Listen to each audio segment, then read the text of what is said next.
Jake Thompson crouched low beside the dumpster behind the local grocery store, his fingers expertly sifting through the remnants of discarded boxes and plastic bags. At 12 years old, he had become a master at finding treasure where others saw only trash. Today, like many other days, he was on a quest, not for gold or riches, but for anything that might help his family make ends meet. With his mother working 2 jobs and his younger sister often sick, every little bit counted.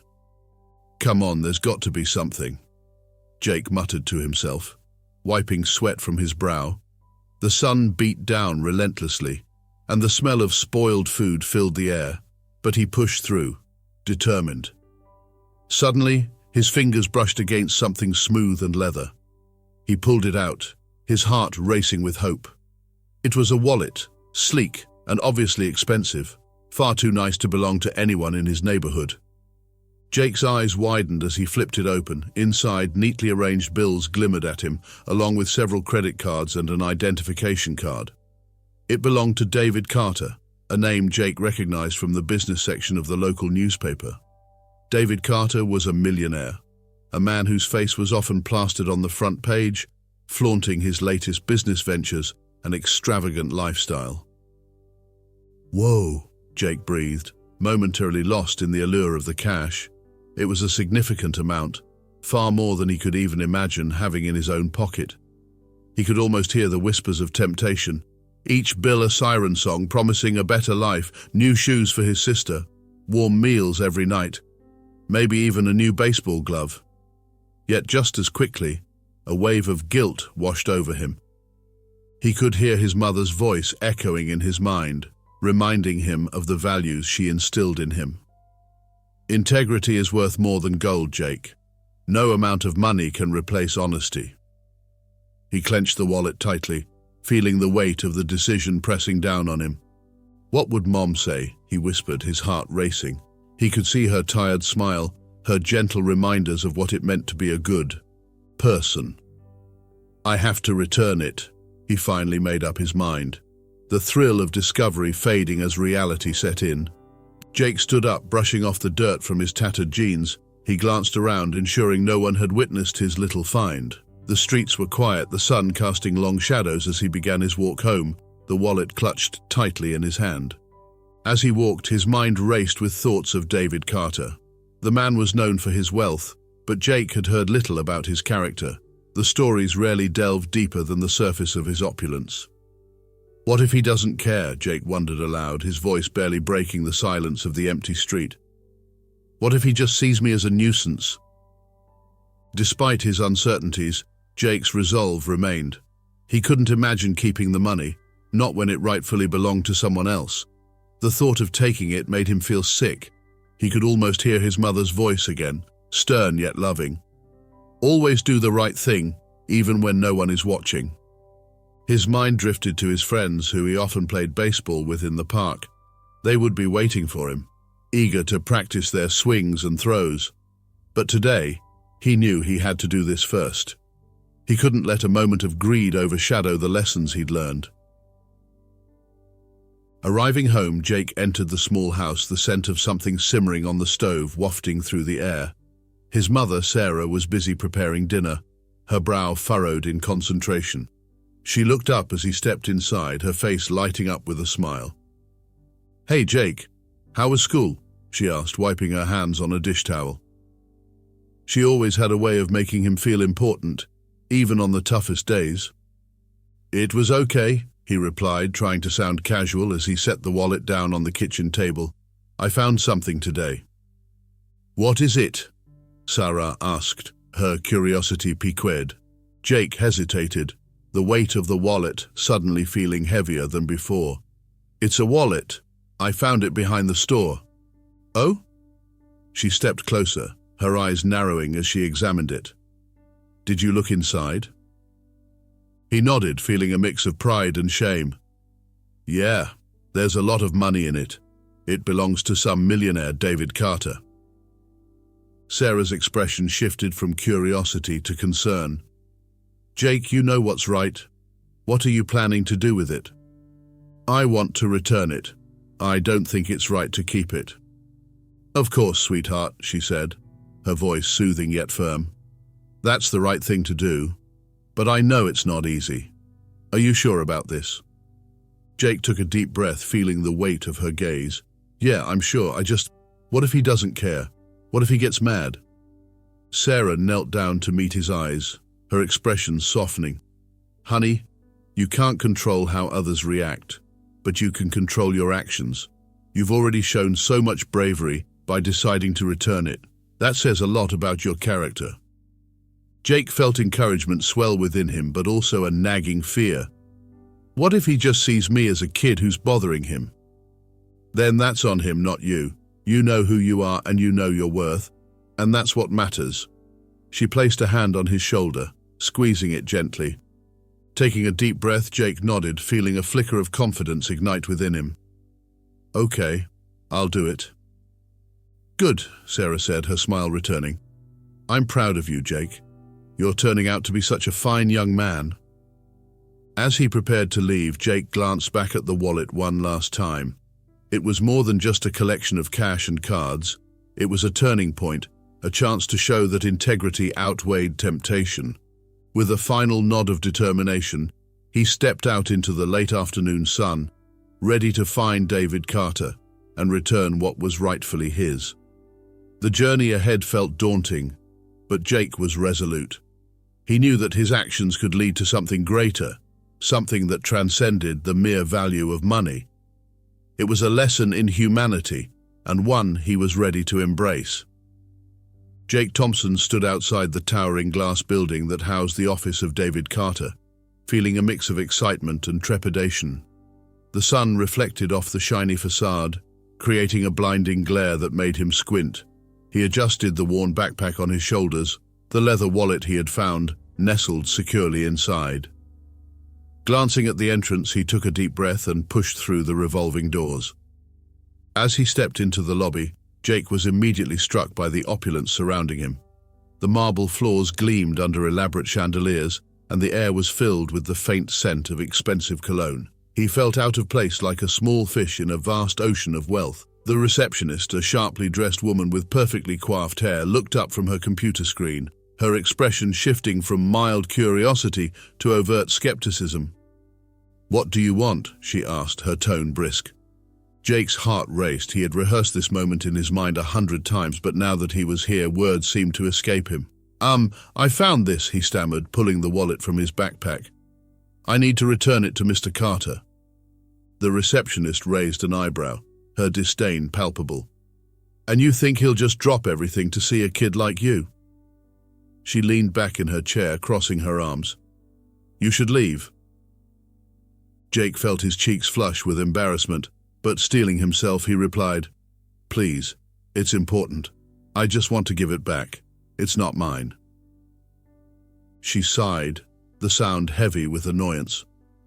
"Wait here," she said, rolling her eyes as she picked up the phone. Jake fidgeted with the zipper of his backpack, glancing around at the luxurious surroundings. He could see office workers in crisp suits moving around, their conversations filled with business jargon that sounded foreign to him. After a few moments that felt like an eternity, the receptionist hung up and waved him over. "Fine, go ahead, but don't expect him to be nice about it." With a quick, "Thank you," Jake hurried toward the office door she gestured to. He raised his hand to knock, but hesitated, wondering if he was making a mistake. What would someone like David Carter want with a kid like him? Shaking off his doubts, he knocked firmly. "Come in!" A voice boomed from inside. Jake pushed the door open and stepped into the spacious office. The walls were adorned with framed awards and photographs of David shaking hands with various dignitaries. Behind a massive mahogany desk sat David Carter himself, a sharp-dressed man in his late 40s, his expression a blend of irritation and surprise. "What is it?" David asked, his voice laced with impatience. Jake swallowed hard, clutching the wallet tightly in his hands. "Mr. Carter, I found this wallet on the street. It belongs to you." He stepped forward, extending the wallet toward David, who looked at it as if it were a piece of trash. "I don't have time for this," David replied, waving a hand dismissively. "I'm busy." "But it has a lot of money in it," Jake blurted out, his voice trembling. "And your ID. I thought you might want it back." David paused, a flicker of curiosity crossing his face. He leaned forward slightly, narrowing his eyes at the boy. "You expect me to believe you just found it. Why didn't you just keep it?" Jake shook his head vigorously, his resolve hardening. "Because it's not mine. My mum taught me that taking something that doesn't belong to you is wrong. I just want you to have it back." For a moment, silence enveloped the room. David stared at Jake, a mix of disbelief and irritation in his gaze. Finally, he reached for the wallet, snatching it from the boy's hands. "Thanks, I guess," he muttered, opening it to inspect its contents. Jake watched as David flipped through the cash, his expression shifting from annoyance to intrigue. "You're a strange kid," David said, his voice softened slightly, though still laced with condescension. "Most kids your age wouldn't think twice about keeping something like this." "Maybe," Jake replied, his voice steadier now. "But I'd rather be honest. It feels better." David leaned back in his chair, rubbing his chin thoughtfully. "And what do you get out of it, huh? No reward? No recognition?" "I don't need a reward," Jake insisted, his eyes gleaming with sincerity. "I just want to do the right thing." David narrowed his eyes again as if assessing Jake's words. "Right thing, huh? You think that's what life is about? Doing the right thing?" Jake shrugged, unsure of how to respond to the millionaire's skepticism. "I think it's important to be honest and kind. My mom always says that's what really matters." David chuckled dryly, the sound echoing in the otherwise quiet office. "Your mom sounds like a real gem. But in this world, kid, kindness doesn't pay the bills." Jake felt a pang of disappointment. He had hoped for some recognition, some acknowledgement of his effort. "I just thought you might want to know that there are still honest people out there," he said quietly. "Yeah, well, I appreciate the gesture, but I really don't have time for this." David's tone was dismissive as he waved Jake away. "You can go now." Jake's heart sank, but he forced a smile. "Okay, thanks for taking it back." He turned to leave, feeling the weight of the encounter settle heavily on his shoulders. As he stepped back into the lobby, the receptionist looked at him with a mix of surprise and disdain, her expression suggesting she had anticipated a different outcome. Jake walked past her without a word, his mind racing with thoughts of disappointment and confusion. He had done what he felt was right, yet it had been met with indifference. Outside, the sun was still shining, but it felt dimmer now. Jake kicked at a pebble on the sidewalk, frustration bubbling within him. Why had he expected anything different? He had grown up in a world where honesty seemed to be a rare commodity, especially among those who had everything. "Hey, kid!" a voice called out, pulling him from his thoughts. Jake looked up to see a man in a sharp suit approaching. "You just met Carter, huh?" Jake nodded, unsure of how to respond. "Did you get anything out of it?" the man asked, smirking. "No," Jake replied, his voice barely above a whisper. The man chuckled, a harsh sound that grated against Jake's nerves. "Welcome to the real world, kid. Remember, it's every man for himself. Good luck with your honesty thing." With that, he turned and walked away, leaving Jake feeling even more defeated. As he made his way home, Jake felt a mix of pride and sadness. He had returned the wallet, but in doing so, he felt as though he had been brushed aside like a minor inconvenience. Would David ever understand the importance of what he had done? Would he ever realize the true value of integrity over wealth? When Jake finally arrived home, he was greeted by the familiar scent of his mother's cooking wafting through the air. Sarah Thompson was in the kitchen, humming softly as she stirred a pot on the stove. "Jake, how was your day?" she called out, her voice warm and inviting. "It was okay, I guess," Jake replied, dropping his backpack by the door. He hesitated, unsure if he should share his experience with David. "Just okay?" Sarah frowned as she turned to him, concern etched on her face. "What happened?" Jake sighed, recounting the events of the day, his voice growing more animated as he spoke about finding the wallet and his encounter with the millionaire. When he finished, he looked at his mother, searching for reassurance. "You did the right thing, sweetheart," Sarah said. her eyes shining with pride. "I'm proud of you for being honest. It takes a lot of courage to do what you did." "But he didn't even care," Jake muttered, disappointment creeping into his voice. "He just wanted me to leave." "Sometimes people are so lost in their own worlds that they forget what really matters," Sarah replied gently. "But that doesn't diminish your actions. You chose to do the right thing, and that's what counts." Jake nodded slowly, feeling a flicker of hope. Maybe it didn't matter how David reacted. What mattered was that he had acted with integrity. As he helped his mother set the table for dinner, he resolved to hold on to that feeling, no matter what the future held. As Jake Thompson walked home, the late afternoon sun cast long shadows on the pavement, mirroring the mix of emotions that swirled within him. He felt a sense of pride swell in his chest for doing the right thing, but it was overshadowed by a lingering sadness. The encounter with David Carter had left an indelible mark on him, one that was difficult to shake off. He had pictured the millionaire as someone who would be grateful for the return of his lost wallet, perhaps even someone who would recognize the value of honesty. Instead, Jake was met with a curt acknowledgement and a hurried dismissal, as if he were merely an inconvenience. As he trudged along, his mind replayed the moment over and over. "You really think you can just waltz in here and interrupt my day?" David had said, irritation etched across his face. The words stung, and Jake couldn't help but wonder how someone could become so disconnected from the simple values of kindness and gratitude. He kicked a small pebble on the sidewalk, watching it bounce away, much like the feeling of satisfaction he had hoped to carry home with him. When he finally pushed through the door of their modest home, the familiar scent of Sarah Thompson's cooking greeted him. Jake's mother was in the kitchen, stirring a pot of vegetable soup, her face lighting up as she caught sight of her son. "Jake, how was school today?" she asked, wiping her hands on a dish towel. "It was fine, Mom," he replied, trying to sound casual, but the weight of his earlier experience hung heavily on his shoulders. I found a wallet today." "What kind of wallet?" she asked, her curiosity piqued.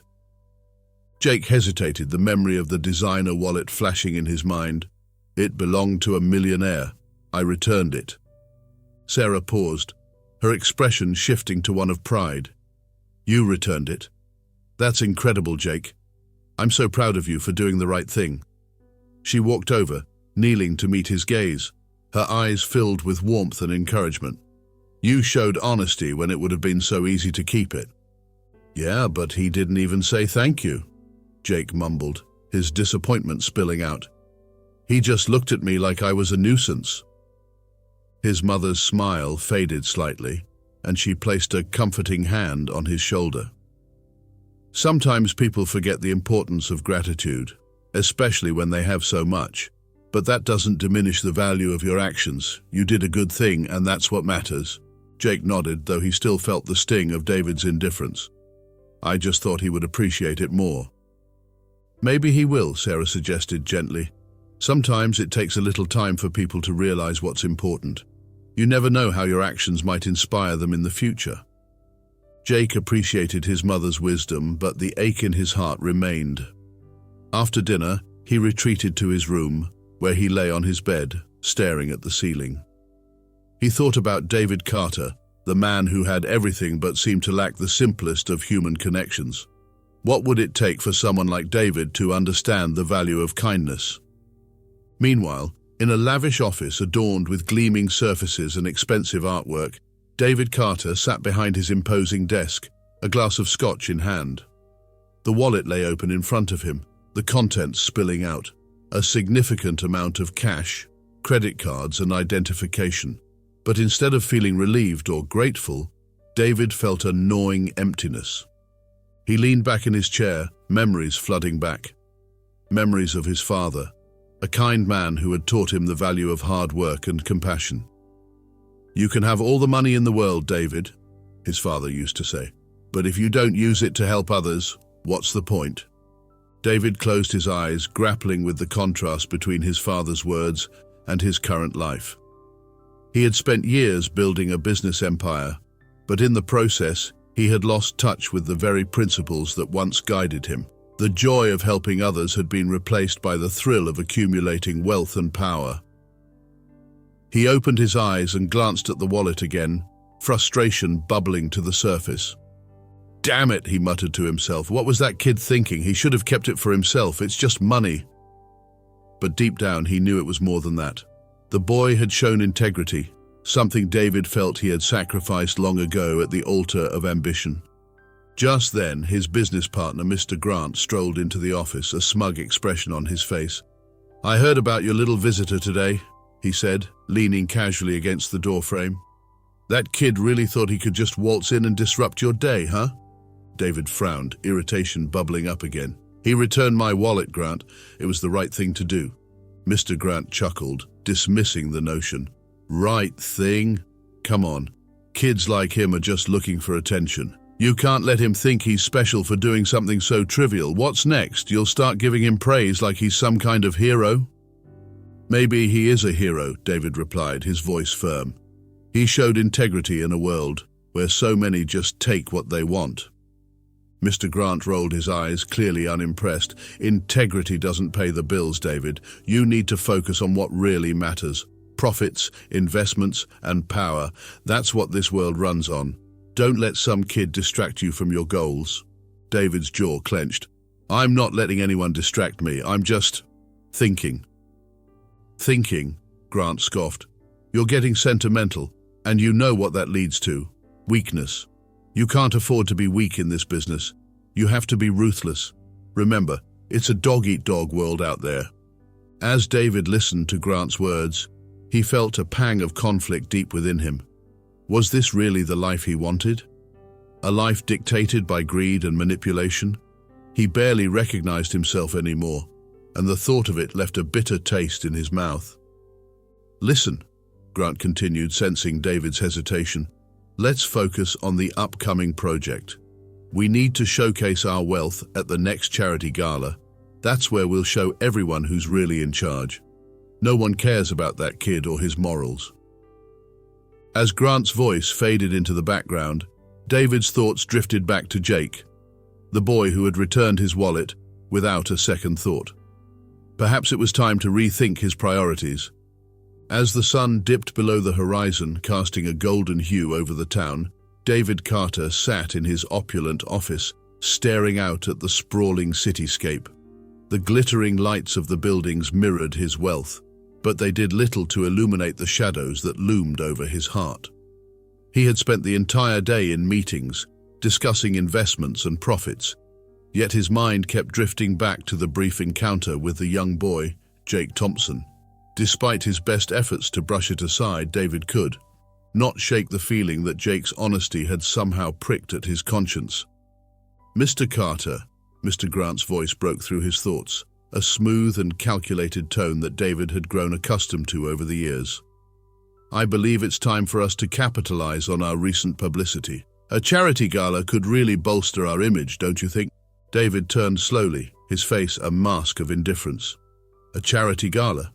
What's the point? It's just another way to flaunt our wealth. We give a little to make ourselves look good while we keep the bulk of our riches." Mr. Grant leaned forward, his eyes gleaming with ambition. "Exactly. We can make it a grand affair. The newspapers will eat it up. You'll be seen as a generous philanthropist, and it will deflect any scrutiny from our business dealings. Besides, it's a chance to network with potential investors who care about community image." David considered this, his thoughts swirling with images of glittering ballrooms and elegantly dressed guests. "And what about the actual charity aspect?" he asked, though he was already feeling the allure of the gala's superficial promise. "Let's not kid ourselves, David. Charity is a business just like everything else. We can donate to a few local causes, get our names in the papers, and the rest is just for show. You know how it works." As Mr. Grant spoke, David felt a familiar pang of unease, yet he brushed it aside. He had long since learned to prioritize profits over principles. But the memory of Jake's earnest face lingered, a reminder of what he had lost amidst the wealth and power. Meanwhile, across town, Jake was sitting at the kitchen table, his brow furrowed in concentration, as he helped his mother, Sarah, prepare dinner.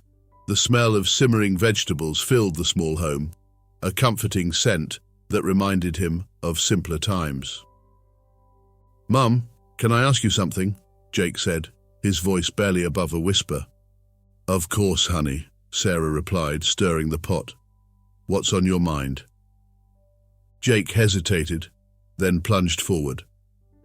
"Do you think it's worth it to confront someone about their mistakes, even if they're rich and powerful?" Sarah paused and turned to face her son, her eyes softening. "Absolutely, Jake. Sometimes, the most important thing we can do is speak the truth, even when it's hard. Remember what we talked about? Integrity matters more than money. It can change hearts, even those that seem unreachable." Jake nodded, absorbing her words. He had been thinking about David Carter since the day he returned the wallet. Despite the millionaire's dismissive attitude, Jake felt a connection, a sense of duty, to show him that wealth could not replace compassion. "I think I want to go to that charity gala he's hosting.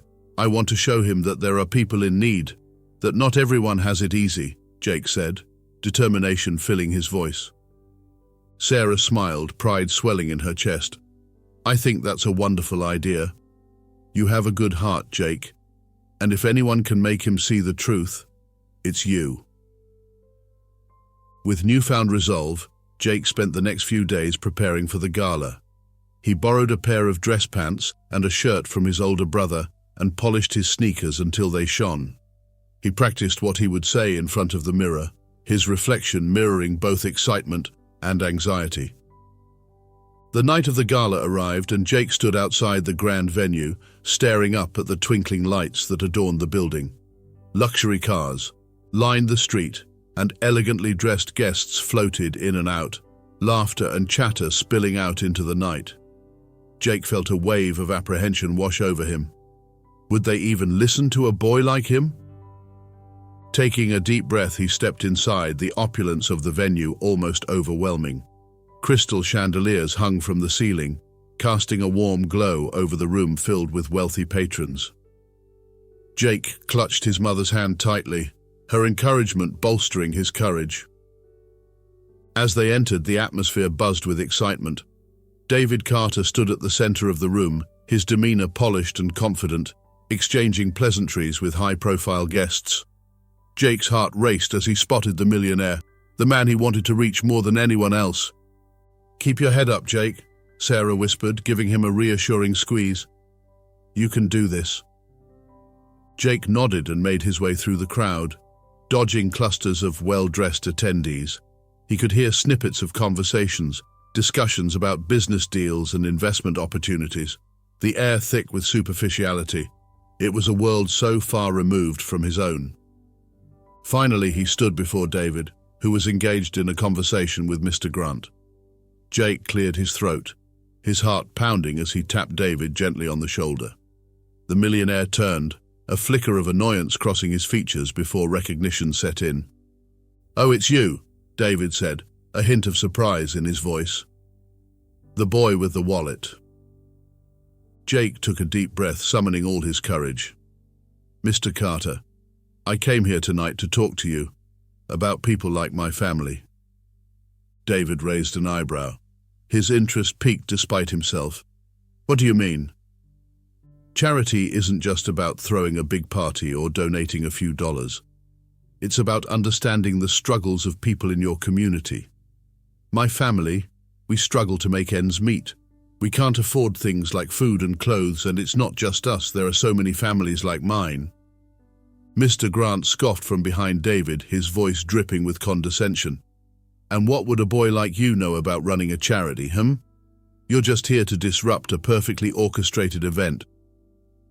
Ignoring Mr. Grant, Jake pressed on. "I know that money can't fix everything. You can host all the galas you want, but if you don't really care about the people, it means nothing. I wanted you to see that." David remained silent, his expression shifting from irritation to contemplation. The room around them buzzed with laughter and clinking glasses, but for Jake, the noise faded into the background as he focused entirely on David. "Jake, David started, but the words faltered as he looked into the boy's earnest eyes. "I appreciate your passion, but you have to understand, this is how things work." "No, it's not," Jake countered, his conviction growing stronger. "You have the power to make a real difference, but you're letting people like Mr. Grant dictate what's important. You don't have to be just another wealthy guy throwing money around. You can actually help people." David felt a shift within himself as he processed Jake's words. The boy's honesty was refreshing, a stark contrast to the sycophants that usually surrounded him. He could see the truth in Jake's eyes, a truth he had buried deep under layers of wealth and ambition. As Jake spoke, he felt a flicker of hope igniting within him, a belief that perhaps his words could reach someone who had long since turned away from compassion. Yet the noise of the gala continued, and Jake wondered if he had made any real impact at all. As the gala progressed, the air was thick with laughter and clinking glasses, the opulence of the venue contrasting sharply with the struggles experienced outside its walls. David Carter stood near the grand staircase, a glass of champagne in hand, his eyes scanning the crowd of well-dressed attendees, their laughter ringing hollow in his ears. He had initially viewed this charity event as a chance to showcase his wealth and philanthropic endeavors, but found himself increasingly absorbed by the boy's words echoing in his mind. Jake Thompson had stirred something within him that he couldn't quite put his finger on, a growing unease that gnawed at his conscience. Jake, standing at the edge of the ballroom, felt dwarfed by the glittering surroundings.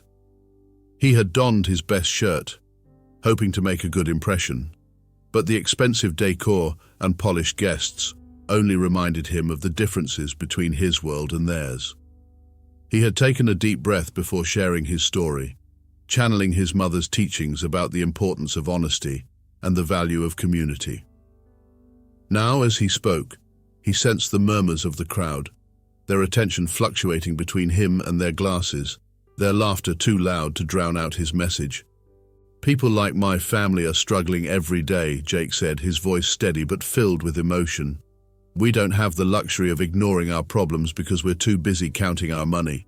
My mom works 2 jobs just to keep food on the table, and I see her tired every night.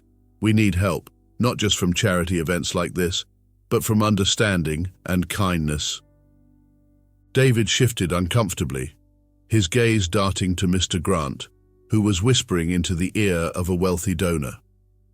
The man leaned back, nodding, his expression one of indifference, as if the struggles of others were an echo from another world. "Jake, you're doing a great job," David managed to say, trying to encourage the boy while also feeling the weight of Grant's expectations pressing down on him. "But we also have to think about the business side of things." Jake's heart sank at the mention of business. "But Mr. Carter," he continued undeterred, "what good is all this if it doesn't help anyone? You can make a difference just by caring. Happiness doesn't come from money. It comes from helping others and being part of a community." His eyes, bright with sincerity, locked onto David's, and for a moment the millionaire felt the walls around his heart begin to crack. "True happiness," David muttered under his breath, his mind racing. What does a kid like him know about happiness? But as he observed Jake, he felt an unfamiliar tug at his conscience, the kind that had been buried under layers of greed and ambition for far too long. "See, David," Mr. Grant interjected, his voice dripping with condescension. "This is exactly why we need to stay focused. This event is about visibility. The donations will come in and we'll make a name for ourselves. Don't let this boy distract you from what's important." His eyes were cold, calculating, and David felt a surge of irritation. He had always prized Grant's business acumen, but tonight he began to see the man's true colors. "Maybe he's right," David said, almost to himself. The words hung in the air like an unwelcome guest. He scoffed lightly, trying to mask the turmoil brewing inside him. "We can't just give money away without a strategy. It's a business after all. We have to think about our investments." Jake, still resolute, spoke louder. "But what about the people suffering? People can't eat investments or pay bills with strategies. They need real help. You have the power to change lives, Mr. Carter. You can't forget that." For a fraction of a second, David allowed himself to imagine a different reality, one where he listened to Jake's words and acted upon them. A life not defined by profits and losses, but by genuine connections and compassion. Yet as quickly as the thought came, it was overshadowed by Mr. Grant's disdainful laughter. "Listen to the child, David. He's just a poor kid looking for attention. You're a businessman. Focus on what matters, your reputation, your legacy." Jake's heart raced as he sensed the struggle within David. The boy could see the flicker of doubt in the millionaire's eyes, the way he hesitated, caught between the boy's earnestness and the cold pragmatism of his partner. "You might not care about me or my family," Jake said, his voice steady despite the tension in the room. "But there are so many like us. We're not just numbers or statistics. We're real people with real problems." David felt a tightening in his chest. He glanced around at the other attendees, who were now chatting amongst themselves, their faces turned away from Jake. He felt isolated, trapped between two worlds. The glittering facade of wealth and the raw authenticity of Jake's plea. "You're right," he finally said, his voice barely above a whisper. "But it's complicated." "Nothing is too complicated if you really want to change," Jake replied, his determination shining through. "You have the chance to show everyone that you care, to be a role model. You can inspire others to do the same." David's thoughts spiraled as he wrestled with Jake's words, the truth resonating louder than the hollow laughter of the gala attendees. He remembered the lessons from his father, who had once taken him to soup kitchens and community events, showing him that wealth meant little without the willingness to share it. But years of greed and ambition had dulled those memories, until tonight, when a boy with nothing had rekindled that flicker of compassion. "Look at them," Jake gestured broadly, his voice rising in urgency. "They're not even listening. They're here for the show, not for the people. That's not how it should be." David's heart raced as he absorbed the scene around him. The wealthy crowd, engrossed in their conversations, seemed to overlook the very purpose of the evening. It struck him then, a poignant realization that the gala was merely a stage, and he had become a performer in a play that no longer held any meaning for him. "Maybe it's time to rewrite the script," David murmured, his voice trembling with conviction. His eyes met Jake's, and in that moment, he felt the stirrings of a decision forming, a choice to step away from the shadows of greed and towards the light of purpose. "Mr. Carter?" Jake's voice broke through his thoughts. "You have the chance to make a real difference. Don't let it slip away." David looked around once more, feeling the weight of the world pressing upon him. He had spent too long climbing the ladder of success, blinded by ambition, and now, standing before this boy, he began to understand the true meaning of wealth. It wasn't about money, it was about the impact one could have on the lives of others. "Jake," David said, his voice steadying as he took a deep breath, "I think it's time I listen to you." As the gala continued, the atmosphere shifted dramatically.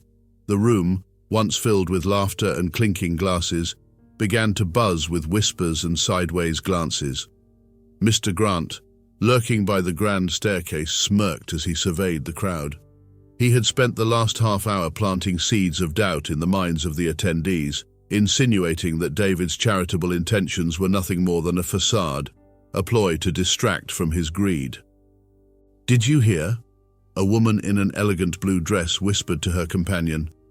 "They say David Carter is just trying to polish his image.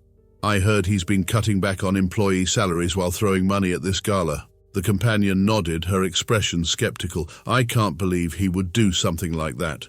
It's so disingenuous." Meanwhile, Jake stood by the buffet table, feeling the weight of his own uncertainty.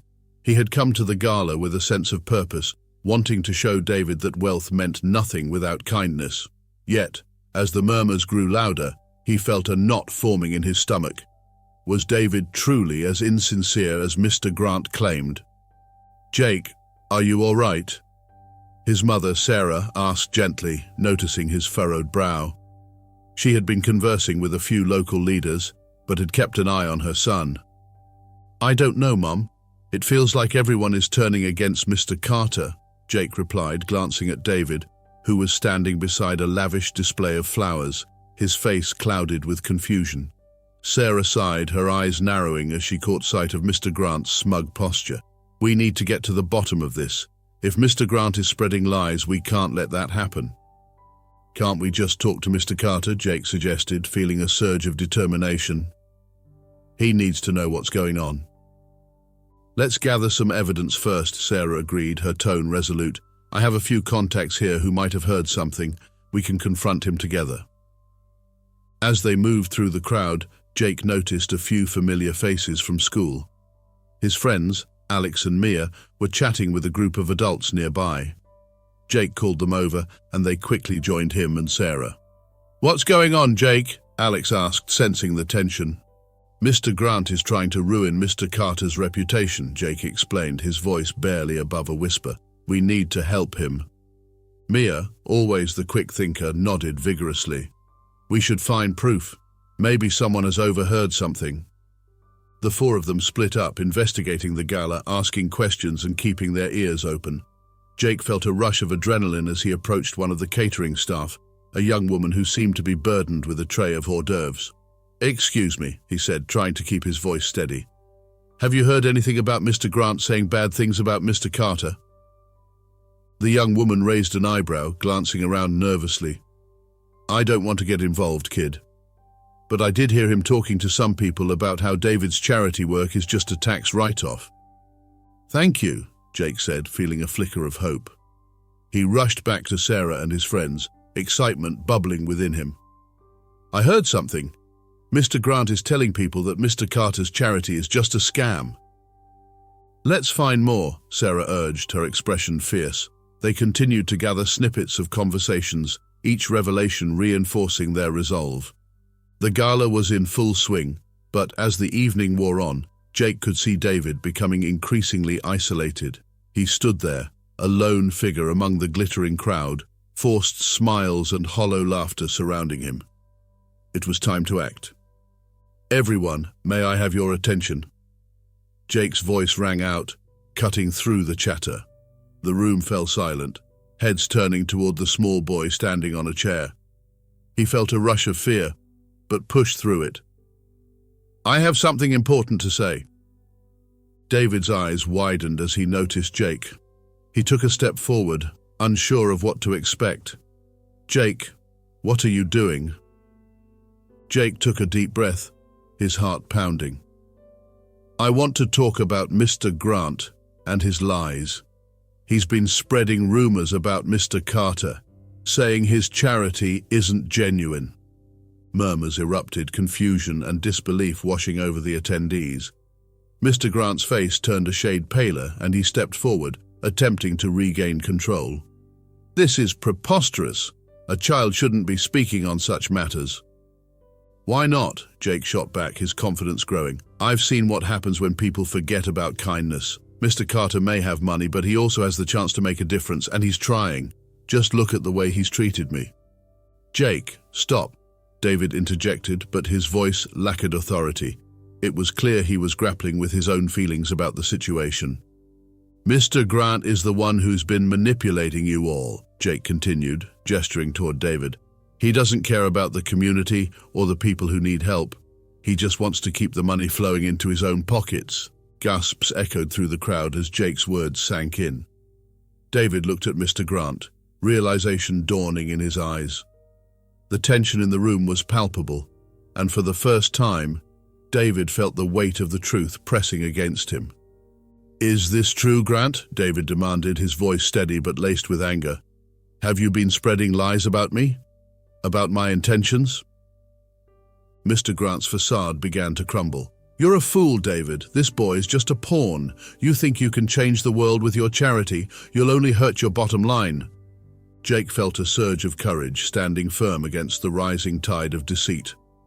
You're wrong, Mr. Grant. People don't need your money. They need your heart. They need someone who cares. David stepped forward, finally breaking free from the shackles of his self-interest. Enough! I won't let you manipulate me any longer. I've lost sight of what truly matters, and it's time to make a change. His voice was strong, resonating with authority. The crowd began to stir, a mix of shock and admiration rippling through the attendees. David turned back to Jake, gratitude shining in his eyes. Thank you, Jake. You've opened my eyes to the truth." With a firm nod, David continued, "I'm removing Mr. Grant from my company effective immediately. We need to work towards real change in our community, not just for show." Cheers erupted from the crowd as they began to grasp the gravity of the moment. Jake felt a wave of relief wash over him, knowing they had stood up against corruption. David stepped down from the podium, walking over to Jake, kneeling to meet him at eye level. "Jake, you've inspired me. I want to help you achieve your dreams. You deserve an education, a chance to make a difference just like you've done tonight," David said earnestly.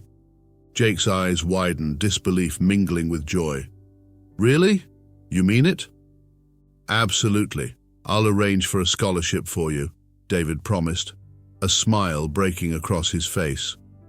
"Your honesty and bravery have reminded me of what it means to be truly wealthy." As the crowd erupted in applause, Jake felt a warmth spreading through him. He had not only defended David, but had also helped him reclaim his purpose. The night, which had begun with uncertainty and fear, transformed into a celebration of integrity and hope. In the days that followed, David made good on his promise, dedicating himself to philanthropy and community service, working alongside Jake to create initiatives that truly made a difference. And as for Jake, he not only secured a scholarship, but also forged a bond with David that would last a lifetime. Together, they would prove that true wealth was not measured by money, but by the impact one could have on the lives of others.